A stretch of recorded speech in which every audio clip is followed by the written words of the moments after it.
Editor-in-chief of History Central and columnist for Newsweek. Marc, good to have you back in studio here. We've had many discussions over the years now. President Biden, one of his first great tests on the international stage.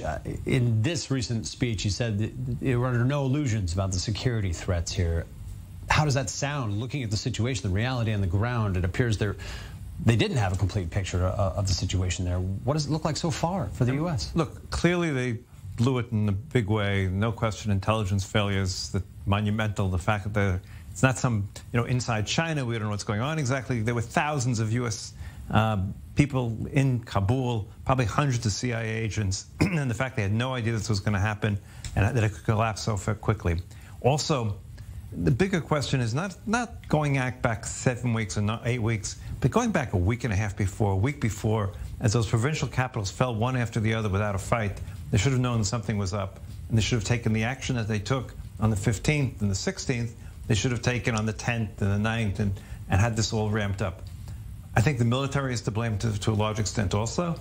The fact that there wasn't a contingency plan that was ready and pre-positioned says a lot that the American military was not ready for this. On the other hand, give them credit, they've ramped up at this point to a reasonable degree. They have 6,000 troops on the ground. They're protecting the airport. The Taliban have seemed to have decided that they're ready to let anyone who wants to leave actually leave, which is a surprise. I mean, there was an interesting interview with Iranian TV where the Iranians last night asked one of the Taliban leaders, "See, look what terrible people you are. Everyone wants to leave."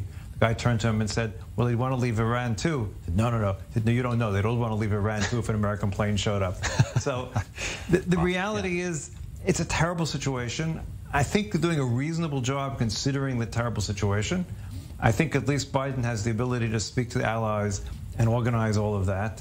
How's it look for him internationally? I mean, we see Tony Blair out. Obviously, he was one of the architects of the initial mission into Afghanistan, but he's been skating against Biden here. This is statesmen who go back many years. Yeah, okay, but the fact of the matter is that Tony Blair was one of the original of the original plan. Look, the decision to leave Afghanistan was Trump's. It's a general view in America, good, bad, or indifferent, that we have to end this endless war. That's a different discussion, but clearly it's not good on the long-term future of the United States in certain ways. I mean, look, let's be honest. Bin Laden won. 9/11 took place. The goal of 9/11 was not just to knock down the towers, but to get America into Afghanistan and beat them in Afghanistan. So what happened was America never lost a battle, but it lost the war because it doesn't have the willpower, It's very nice to say among certain circles, there's no military solution. Well, there's no military solution unless you're Syria, unless you're the Taliban. There is a military solution. The fact of the matter is if you're committed enough to what you want to accomplish, there is a military solution. Now, one of our biggest problems, and this is a problem for Israel as well, is the problem that when your opponent has a religious basis for what they're doing, it's very difficult to find moderates among religious fanatics. And the Taliban are religious fanatics, ultimately. Whether they make certain concessions in order to keep the country going, we'll have to see. But the reality is it's a religious-based movement, religious-based movements. I mean, look at the Iranians. All these years, they've never moderated.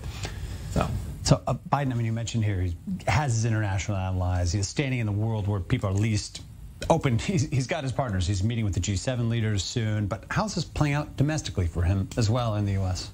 Look, his popularity is down by 7 points from its high. But part of that, of course, is COVID, because he also promised this would be the summer without COVID. So it's hard to say which is really playing here, the fact that COVID has returned to the United States as well.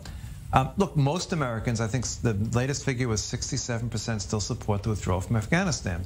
So the actual withdrawal is popular. Right. The fact that it's terrible in terms of the optics and everything else, that will probably pass. I don't think it will last all that long. I mean, the more absurd thing is listening to some of the Republicans and some of the Pompeo and those people who negotiated the deal with the Taliban, saying these are the worst, worst days in American foreign policy, worst days in American history. Well, guess what? You made the bed. Now someone else has to lay in it, unfortunately. But that's the reality. We hear Biden now talking increasingly about the threats from the Islamic State chapter out there, branch. Feels like a type of diversion from the issue that suddenly this has become the big threat in Afghanistan. It's the Islamic State encroaching. Do you feel that all bridges are burned for the United States with Afghanistan moving forward? Is it simply too easy to say, or too early, excuse me, to say what the future will be between Afghanistan, whatever emerges in Afghanistan and the United States or the West at large? It's too early to say. I mean, on one level, we're seeing that the Taliban are reaching out to the former president of Afghanistan, trying to create some sort of a government that could work. That is the million-dollar question. Will the Taliban look? If you look at the Iranian situation, for the first few years, they were much more moderate, other than the seizure of the American embassy, than they became later on. The Taliban now have to rule, and as we all know, ruling is much more difficult than it is fighting to overturn somebody. So we don't know. We need to keep in mind what their underlying goals have always been, what their underlying religious views. We also have to keep in mind the fact, which the part that's understated too much, is to a large extent they're the making of the Pakistanis. The Pakistanis intelligence agency created the Taliban. There's no doubt they were behind a lot of what took place in the last 2 weeks. And what's Pakistan's ultimate goal? Pakistan usually thinks about India. It doesn't really think that much about the United States. So they're looking from that strategic view. So a lot is up in the air. We'll have to see. In terms of the terrorists, it's a real concern, but then there are other concerns too. The terrorists in lots of different places in the world today. Will it become a safe haven? It very well can be. And clearly, Al-Qaeda was involved in the takeover just now. They are not gone from Afghanistan.